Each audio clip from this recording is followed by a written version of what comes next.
اعوذ باللہ من الشیطان الرجیم بسم اللہ الرحمن الرحیم اللہم صلی علی محمد وآل محمد۔ مومنین مسلمین، آقا رسول اعظم صلی اللہ علیہ وآلہ وسلم اپنے بھائی امیر المؤمنین علی ابن ابی طالب علیہ السلام سے یہ فرماتے ہوئے نظر آتے ہیں، یا علی سورہ یاسین کی تلاوت کیا کرو۔ اگر کوئی شخص غم زدہ ہے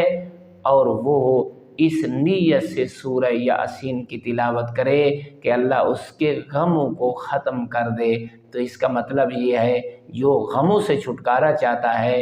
وہ راحت اور سکون کو پانا چاہتا ہے، وہ خوشیوں کو پانا چاہتا ہے، تو مولا فرماتے ہیں مولا کو تو یاد رکھیں یا علی، بس وہ سورہ یاسین پڑھے گا، اللہ اس کے غم دور کر دے گا، اللہ اسے راحت و سکون اور خوشیاں نصیب فرمائے گا۔ والحمد للہ رب العالمین۔